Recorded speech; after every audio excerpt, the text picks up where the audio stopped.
Hello again, ladies and gentlemen. This is Anthony at Firewalls.com, and today we're going to be discussing how to manage your WatchGuard access point through the firewall.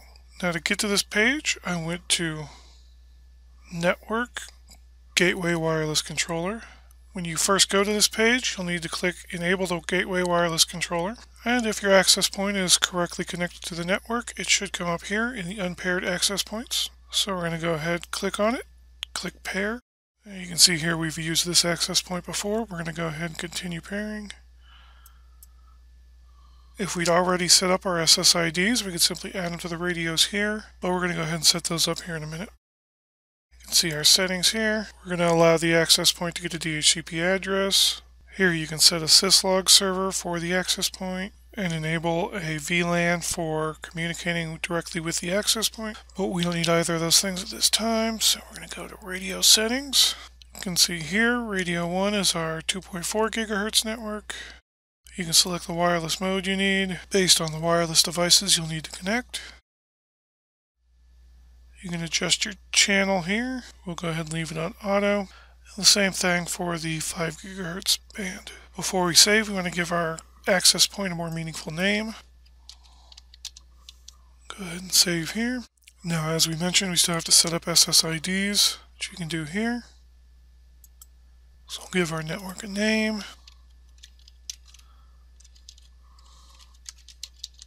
Here you can disable the broadcast of the SSID so it won't be visible. You'd have to type it in, but I would like to point out this is actually less secure because if someone comes along with a pineapple or other rogue access point, if they copy the SSID and broadcast it, your device will actually default to connecting to the broadcasted SSID rather than the secure one you set up. Here we could enable client isolation, which would keep wireless devices from being able to communicate with each other, but we don't want that for the employee network. You can set an access control list specific to this SSID, or we can set a global one later. You can set this network to be on a VLAN.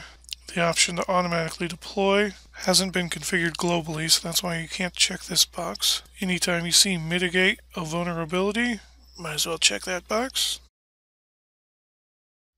Since this SSID is going to be broadcast on both 2.4 and 5 gigahertz, we're going to go ahead and enable band steering to kick our 5 gigahertz users over to the 2.4 if their signal drops below this threshold. Here you can set bandwidth restrictions. We can also set it so that the wireless network is only available during certain times.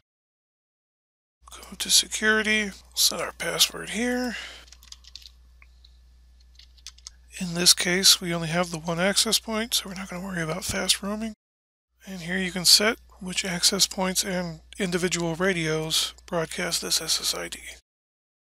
Now, I mentioned before there was a box we couldn't check because we didn't have automatic deployment set up. I recommend if you're going to use automatic deployment, only enable it while you're adding the access points, then verify that all the points that added are ones that you intended to add. We're going to go ahead and set up another SSID for our guest network. This time we're going to enable client isolation. And rather than throttle the entire SSID, we are going to set up per user bandwidth control. So let's go ahead and restrict to about 2 megs.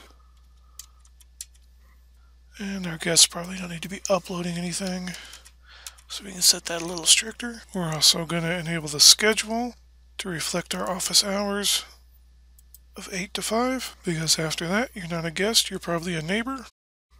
We still always recommend adding a password even for guest access, so you don't get a guy in the parking lot using your guest access for nefarious purposes.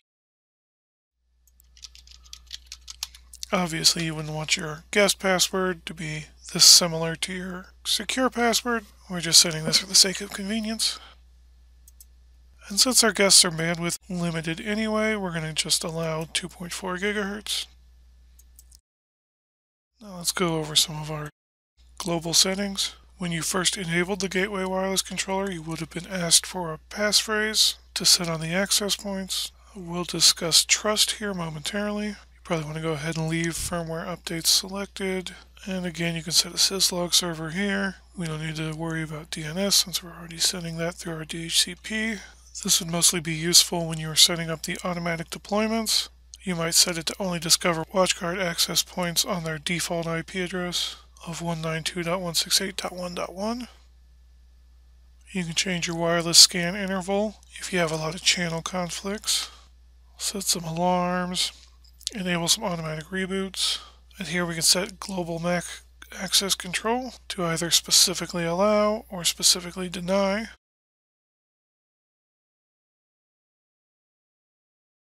Under notifications, we can set up SNMP traps and either email or pop-up notifications.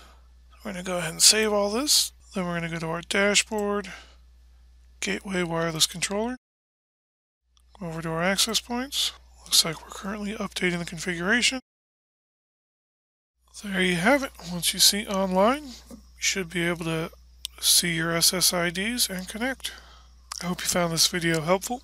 If you did, please go ahead and give us a like, subscribe for future content. For all your more advanced firewall needs, please check out Firewalls.com, where, as always, we remind you to get secure and stay secure. Thanks.